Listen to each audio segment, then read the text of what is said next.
The need for the government to create more inclusive policies for non-governmental bodies focused on childcare support has been highlighted by management of the Modupe Cole Memorial Home for Children with Special Needs. They call on the government to support them with the provision of more healthcare workers and staff in view of the special needs of residents at the facility. The call was made on Wednesday when ladies from the Female Professionals for Sanwo-Olu Initiative FPS paid a visit to the Modupe Cole Childcare Centre.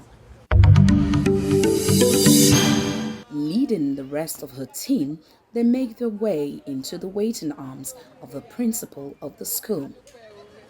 This is certainly not the first time Barrister Omomi Ogunbaibi is visiting the children.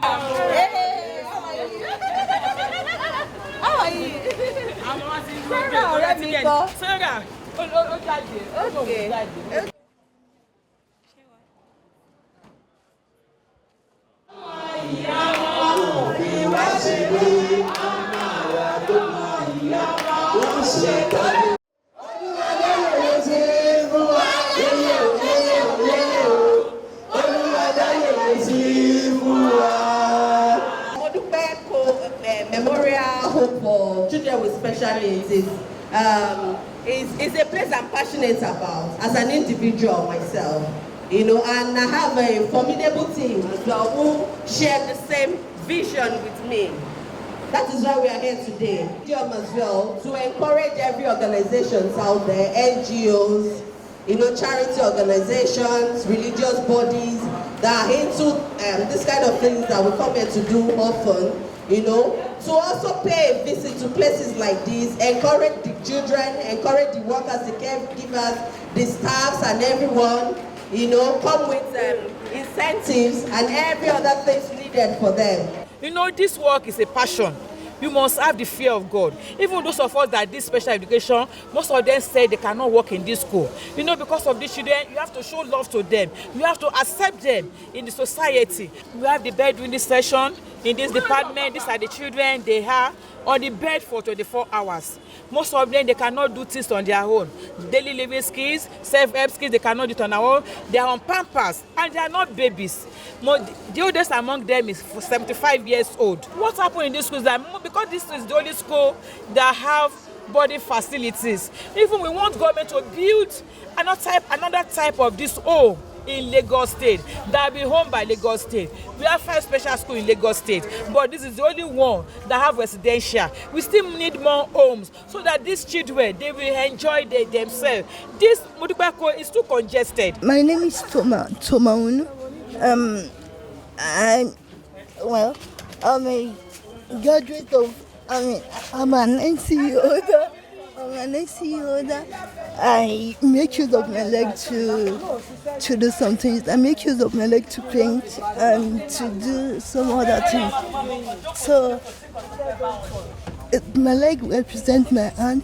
I can't make use of the hand, but God gave me the grace to be making use of the leg. So I use my leg to paint. I use it to feed myself and to do some other things. I also want to use this opportunity to ask for their employment, because some of us are not employed. We have a certificate, so that our certificate will not be useless. We want to use it. Children with disabilities require a higher level of attention and needs compared to a normal child, and as such, caring for the children with special needs is one that is highly demanding.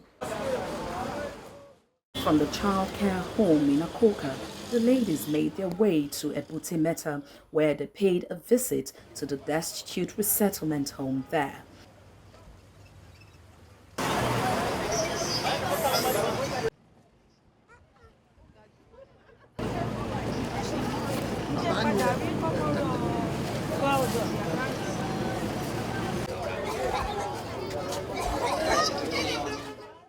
Most of the residents here are observing the Ramadan fast, and with this in mind, the ladies delivered materials and food items needed to break their fast and as well prepare for the day ahead. From this camp, their next port of call is the Little Saints Orphanage. Tucked away in the serene environment of the lovely Ilupeju Pangrove Estate, the Little Saints Orphanage indeed has come of age, as it is the first non-governmental indigenous orphanage approved by the Lagos State government in Nigeria. Once at the Little Saints Orphanage, the FPS Ladies were ushered into a celebration arena as they blend in, having come prepared.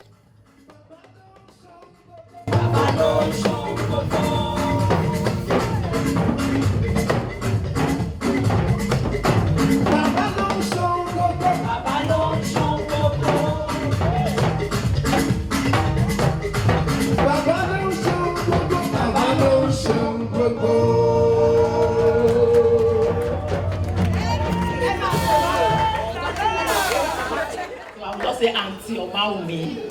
Praise God. Thank God, you've always been there for us. So please, let's put our hands together for her. She's been a wonderful patron, giving money, giving materials to support the children. And I'm so happy that she's spreading the love by bringing our colleagues here today to come and see us. It's an honor to be in your midst this afternoon and having my mom, seated here right in front of you, looking good, beautiful as always. She's my mentor actually. I started this charity work, looking at her, learning from her, from all what she does, step by step, even the what she doesn't know. Sometimes when I come around, I'll be like, Mommy, you remember that child that had nails to the head that you picked up that time?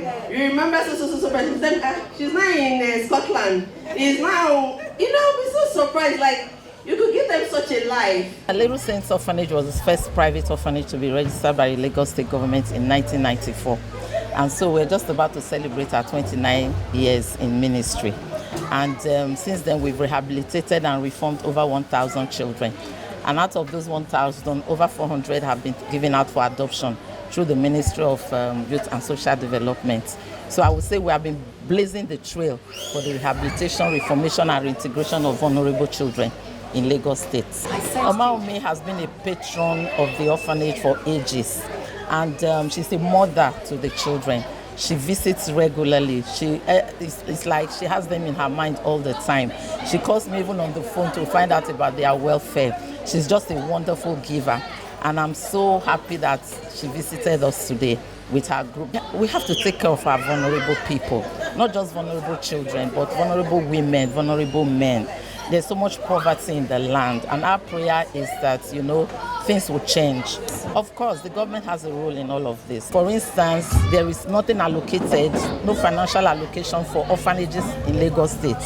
We do get gifts from individuals. All right, Mrs. Sowolu, for instance, is always visiting orphanages, and she's always giving. The president's wife, Senator Oluwemi Tinubu, is the patron of the orphanage. She has been a patron right from 1994. All right, when we opened, she was even part of the people that dedicated the orphanage. So individually, they are very generous.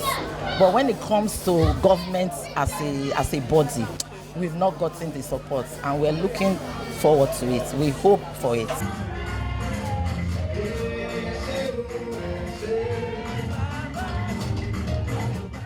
At the end of the day, it was time to say bye-bye, a note that seemingly resonates with the fact that there will always be more visits, not just from the FPS Ladies, but also from more well-meaning Nigerians seeking the opportunity to give back to society.